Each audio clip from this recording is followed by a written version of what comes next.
বাস্তু পুরুষকে, আর তার পুজো কেনই বা হয় মকর সংক্রান্তি ও সারা পৌষ মাস জুড়ে। পৌষ পার্বণে পিঠে পুলি কেন বানানো হয়, এই বিশেষ দিনে তিল খাওয়ার কারণ কি তোমরা জানো? চলো আমি বলছি।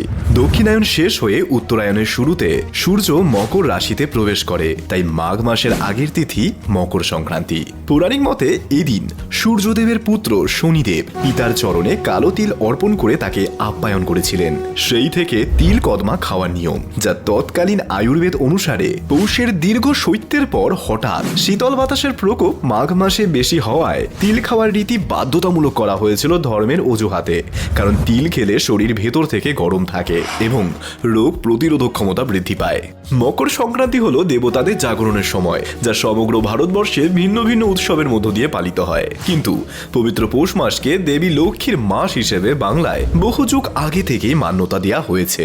ফসল, শাকসবজি, গোলা ভরা ধান শ্রীযুক্তা প্রকৃতিরই আরেকটি রূপ। তাই সংক্রান্তি তিথিতে ধানের শীষ, মূলর ফুল ইত্যাদি একত্র করে পৌষ কুড়ানোর নিয়ম রয়েছে। পৌষ লক্ষ্মী পুজো ও নতুন চালের গুঁড়ো দিয়ে হরেক রকম মিষ্টদ্রব্য ভোজন রসিক বাঙালির নিজস্ব সৃষ্টি। কিন্তু আবারও সেই একই প্রশ্ন, বাস্তু পুরুষ কে? পৌরাণিক কাহিনী অনুসারে মহাদেব ও জলন্ধরের মহাযুদ্ধে শিবের ঘাম থেকে সৃষ্ট হয় এক মহা অসুর। বিশাল আকায় ক্ষুধার্ত এই অসুর গ্রাস করতে উদ্যত হয় ব্রহ্মাণ্ডের সবকিছুই। বিষ্ণুর আদেশানুসারে দশদিকপাল ইন্দ্র, যম, বরুণ, অগ্নি, কুবের, ঈশান, অনন্ত, নৈরিত, বায়ু ও ব্রহ্মা মিলে তাকে চেপে ধরেন। জন্মাবধি কোনো পাপ না করায় এবং শিবের অংশ হওয়ায় ত্রিদেব দ্বারা তাকে বধ না করার সিদ্ধান্ত হলে দশদিকপাল একই রকম ভাবে তার শরীরের ওপর অবস্থান করতে বাধ্য হন এবং এই মহা অসুর আশীর্বাদ পায় অমরত্বের। এখান থেকেই পরবর্তীতে যে কোনো ভূমিতেই যখনই দিক নির্ণয় করে বসতি তৈরি হয়, তখনই সেখানে দশদিকপাল সহ বাস্তুপুরুষ অবস্থান করেন। ভবিষ্য পুরাণ অনুসারে পৌষ মাসের শেষে মকর সংক্রান্তি তিথিতে দশদিকপাল তাদের আসন ছেড়ে উঠে সূর্যের বন্দনা করলে তখন বাস্তুপুরুষের স্বস্তি হয় এবং তিনি পূজা ভাগ পান।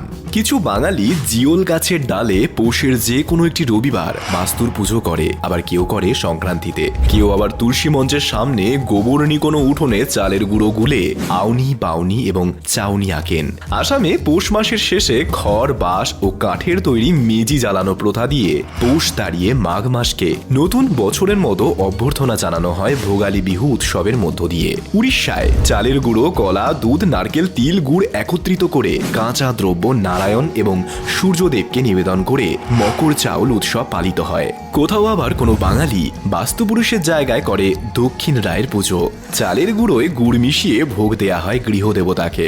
বিশ্বকর্মা পুজো বাদেও ঘুড়ি ওড়ানোর প্রথা এই মকর সংক্রান্তিতেও পালিত হয় সারা ভারতে। কমেন্টে অবশ্যই জানিও তোমাদের বাড়িতে মকর সংক্রান্তি কিভাবে পালন হয়।